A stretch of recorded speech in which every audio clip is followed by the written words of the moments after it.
राजस्थान के सबसे बड़े नेता सचिन पायलट कहाँ जाते हैं? कहाँ एमएल रंगा की चुनावी सभा में दिखाई देंगे? हमने उनसे लिख करके निवेदन किया, जवानी भी किया, वो कार्यक्रम करवाया। कितना प्रभाव मानते हैं सचिन पायलट को लेकर? एक बड़े नेता का समाज में हो चाहे पूरे उसमें हो, एक सच्चे नेता का प्रभाव ज़्यादा होता है। अगली बार चुनाव में आप पिछड़ गए थे, अब की बार क्या लगता है चुनाव किस तरीके से रणनीति? राजस्थान की राजनीति में नेता प्रतिपक्ष टीकाराम जूली के भाई भी मुकेश जूली भी टिकट मांग रहे थे, अभी तक वो आपके साथ दिखाई नहीं दे पा रहे, क्या करें? मुकेश जूली जी, हरियाणा में विधानसभा चुनाव 5 अक्टूबर को है और आज रेवाड़ी जिले की बावड़ विधानसभा में है। कांग्रेस प्रत्याशी एमएल जी रंगा हमारे साथ है। रंगा जी, बहुत आपने चुनाव लड़े हैं, अब की बार कैसा जनसंपर्क लोगों के बीच में टिकट मिलने के बाद मिल रहा है? ऐसा ये आपको देख रहे हैं आप, ये भारी जन सैलाब, हमारी माताएं बहनें सब काम छोड़ करके मुझे आशीर्वाद देने के लिए आई हुई है और मैं ये दावे के साथ कहता हूँ इनका आशीर्वाद फलीभूत होगा। एमएल साहब, बहुत आपने चुनाव लड़े, क्या समस्याएं लगी, कैसा मैनिफेस्टो लोगों को बता रहे हैं, क्या समस्या है बावड़ को लेकर? बावड़ की सड़कों का बुरा हाल है, बावड़ में हॉस्पिटल का बुरा हाल है, बस अड्डे का बुरा हाल है, ये हम सब करवाएंगे और सब करवा करके हम करेंगे।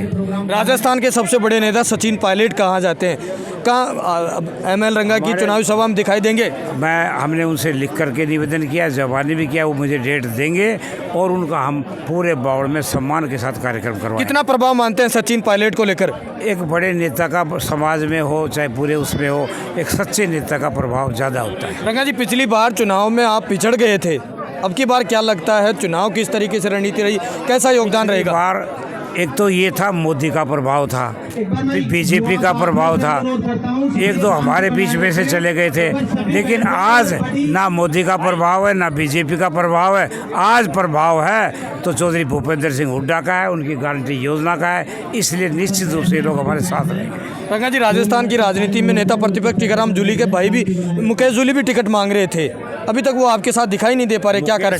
मुकेश जूली जी नॉमिनेशन पे भी आए थे और हमारे ऑफिस का तब भी कटा था और वो खोड़ साइड में जब भी आते हैं आते रहेंगे। आखिर क्या रणनीति रहेगी, किस तरीके से जनता में जनसंपर्क? केवल 15-20 दिन बचे हैं चुनाव में। मैं तो रात और दिन जनता के बीच में रहा भी हूँ और आगे भी रहूँगा और इनका आशीर्वाद मुझे मिलेगा और निश्चित रूप से मेरे जीत के मुकाम पर पहुँचाएंगे। क्या मुकाबला किससे मानते हैं? आखिर सामने जो प्रत्याशी है डॉक्टर, वो भी डॉक्टर साहब हैं, सीएमओ से इस्तीफा दिए हैं।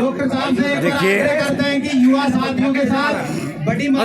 जो सामने प्रत्याशी है मुकाबले में बीजेपी से, प्रत्याशी को कभी कमज़ोर नहीं समझना चाहिए। हम अपना काम कर रहे हैं, वो अपना काम कर रहे हैं। मैं ये जो खड़े इन सबका नाम बता दूंगा, गली पूछ लो, मोहल्ला पूछ लो, गांव पूछ लो और उनसे पूछ लो तेरा इस गांव में कौन आदमी है। और भी कई पार्टियों के चुनाव लड़ रहे हैं, क्या संगठन होगा एमएल रंगा जी के साथ? जब बिना संगठन के इतना भारी हो रहा है तो इलेक्शन के तुरंत बाद हम संगठन बनाएंगे। ये कांग्रेस प्रत्याशी एमएल जी रंगा थे, बहुत बड़ी संख्या में इनका जोश जुनून के साथ स्वागत किया जा रहा है। अभी तो जनता है किस करवट जाकर मतदान करेगी, 5 अक्टूबर बता पाएगा, लेकिन हमने बातचीत करने की कोशिश करी। मैनिफेस्टो में कह रहे हैं सचिन पायलट जी भी हरियाणा की राजनीति में आएंगे और किस तरीके से उनका भी बहुत बड़ा प्रभाव बता रहे हैं। आप मेरे साथ देख रहे हैं तेज मीडिया ग्रुप और मैं हूँ तेजपाल। जय हिंद, जय भारत।